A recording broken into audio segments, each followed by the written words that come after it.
Hello viewers, আপনারা ভালো আছেন? আজকে আমি ছাদের বিম বাইন্ডিং সম্বন্ধে বিস্তারিত ধারণা দেব আজকে। এর আগে আমি ছাদের বিম বাঁধার শুরুটা দিছিলাম, অর্থাৎ যে শুরু করছিলাম সেই ভিডিও দিছিলাম। আজকে বিস্তারিত এবং সম্পূর্ণ ভিডিও দেব।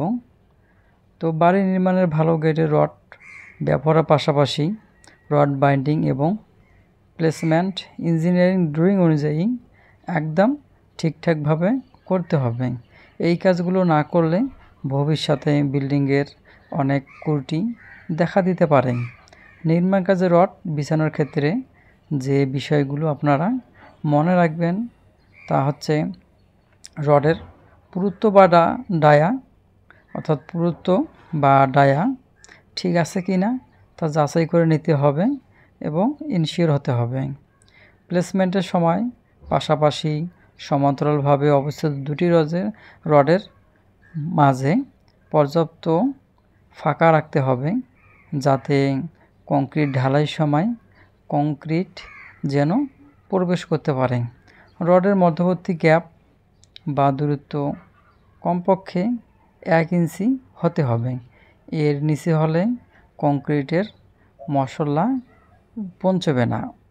ড্রয়িংয়ে থাকা নকশা অনুযায়ী রড বাঁকাতে হবে, অর্থাৎ যেগুলো রড বাঁকাতে হবে ক্র্যাঙ্ক রড, সেগুলো নকশা অনুযায়ী নির্দিষ্ট দূরে বাঁকাতে হবে। রড জোড়া দেওয়ার ক্ষেত্রে অবশ্যই পর্যাপ্ত ল্যাপিং দিতে হবে, যাতে করে রডের শক্তি এবং ল্যাপ জয়েন্ট সঠিকভাবে হয়ে থাকে। আমরা প্রথমেই যে কাজটা করেছি আমাদের এই বিল্ডিংয়ে, আমরা প্রথমেই মেইন রড অর্থাৎ 10 mm ডায়া মেইন রড, এই রডটা আগে ড্রয়িং অনুযায়ী বিছিয়ে নিয়েছি। অর্থাৎ প্রথমেই আমরা ফিতা দিয়ে মেজারমেন্ট ফিতা দিয়ে প্রতিটা পয়েন্ট চক দিয়ে দাগাইছি। দাগার পরে আমরা এই রডগুলো টানে দিয়েছি। আপনারা খেয়াল করবেন যেন সব ল্যাপিং অর্থাৎ ল্যাপিংগুলো যেন পাশাপাশি এক জায়গায় না হয়। আপনারা অল্টারনেট করে এই ল্যাপিংগুলো দেওয়ার চেষ্টা করবেন, যাতে করে সব দিকে সবখানে ল্যাপিং পড়ে। যেহেতু রড এক জায়গায় ল্যাপিং পড়লে সেটা দুর্বল হওয়ার সম্ভাবনা থাকবে, এই কারণে সব দিকে ল্যাপিং দিবেন। মেইন রড টানার পরে যে কাজটা করবেন সেটা হচ্ছে বাইন্ডার রডগুলো বিছানো শুরু করবেন। সেটা আপনারা দাগিয়ে নিতে পারেন। নেওয়ার পরে এখন ড্রয়িং অনুযায়ী আপনারা যেই স্ল্যাবটা রড বাঁধবেন সেইটা মাপার পরে আপনাদের যে নির্দেশনা থাকবে সেই অনুযায়ী আপনার সেই ফালিটাকে 3টে ভাগে ভাগ করবেন। 3 ভাগে ভাগ অর্থাৎ L ভাগ 3 দেই, তাহলে আমরা একটা দূরত্ব পাবো। এই মাপটা পর্যন্ত আপনারা ক্র্যাঙ্ক রডটা টানবেন, অর্থাৎ ক্র্যাঙ্ক রডের দৈর্ঘ্যটা সেটা পর্যন্ত যাবে। যাওয়ার পরে আপনারা ক্র্যাঙ্ক রড সবগুলোই টানার পরে রডগুলো বেঁধে দিবেন।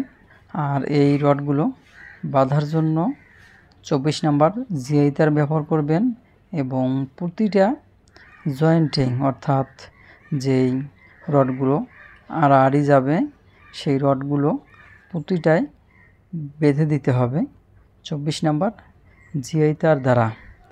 বেঁধে দেওয়ার পরে যে কাজটা করবেন, আপনারা যখন মেইন রড, ক্র্যাঙ্ক রড এবং বাইন্ডার রড বাঁধানোর পরে এক্সট্রা টপ বার দিবেন। আর একটা গুরুত্বপূর্ণ বিষয় হচ্ছে যে এক রডে অর্থাৎ আপনারা যেই ফালি বিবেচনা করবেন অর্থাৎ স্ল্যাবটার বিবেচনা করবেন, সেই স্ল্যাবে মেইন রড, অন্য স্ল্যাবে বাইন্ডার হতে পারে। অর্থাৎ এক রডেই কোনো জায়গায় মেইন রড হবে, সেটা গিয়ে আবার বাইন্ডারও হতে পারে। এই বিষয়ে আপনারা খেয়াল রাখবেন। অর্থাৎ আপনারা মনে রাখবেন যে শর্ট ডিটেকশনে অর্থাৎ যেই মাপটা শর্ট স্প্যান হবে সেই স্প্যানে মেইন রড প্রথমে বসবে, অর্থাৎ নিচের লেয়ারে মেইন রড বসবে, তার উপরে বাইন্ডার রড বসবে। এই জিনিসটা আপনারা খেয়াল রাখবেন। আপনারা যখন মিস্ত্রিরা কাজ করবেন অবশ্যই এই বিষয়গুলো খেয়াল রাখতে হবে। এরপরে যখন আপনারা বাইন্ডার, মেইন রড, ক্র্যাঙ্কবার এই কাজগুলো হয়ে যাবে তখন এক্সট্রা টপ বার এর কাজ শুরু করবেন। আপনাদের ড্রয়িং অনুযায়ী দেখবেন যে প্রতি ক্র্যাঙ্কের মধ্যবর্তী এই জায়গাটাতে ড্রয়িং অনুযায়ী 10 মিলি রড অথবা 12 মিলি রড হতে পারে। এটা আপনাদের ড্রয়িং দেখেই এই ডিসিশনটা নিতে হবে। নেওয়ার পরে আপনারা এর সাথে সাথে দেখবেন যে আপনাদের এক্সট্রা টপগুলো কয়টা করে আছে, অর্থাৎ 2টা ক্র্যাঙ্কের মধ্যবর্তী জায়গায় একটাও থাকতে পারে, আবার 2টাও থাকতে পারে। এই বিষয়ে আপনারা সতর্ক হবেন, দেখে নেবেন। নেওয়ার পরে আপনারা সব দিকে এক্সট্রা রডগুলো বাঁধার পরে আপনারা পুরো ছাদে কভারিং ঠিক আছে কিনা এই বিষয়টা আপনারা লক্ষ্য রাখবেন। আর লক্ষ্য রাখবেন যে ক্র্যাঙ্কের উচ্চতা অর্থাৎ ক্র্যাঙ্কের হাইটটা যেন ঠিক থাকে।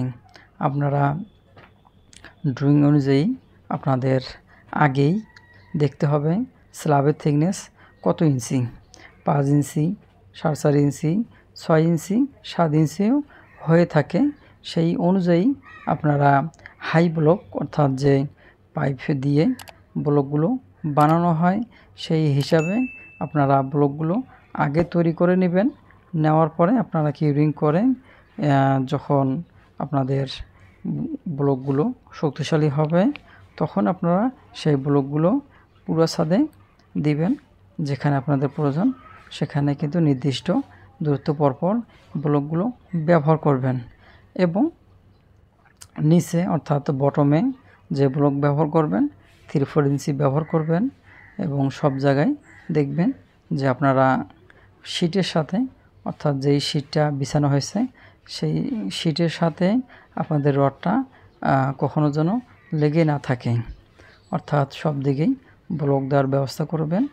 তাহলে আপনাদের ঢালাইটা সুন্দর হবে। এরপরে আর বিষয় যে থাকে তা হচ্ছে লেভেলিং করার পরে আপনারা ছাদ ওকে করবেন।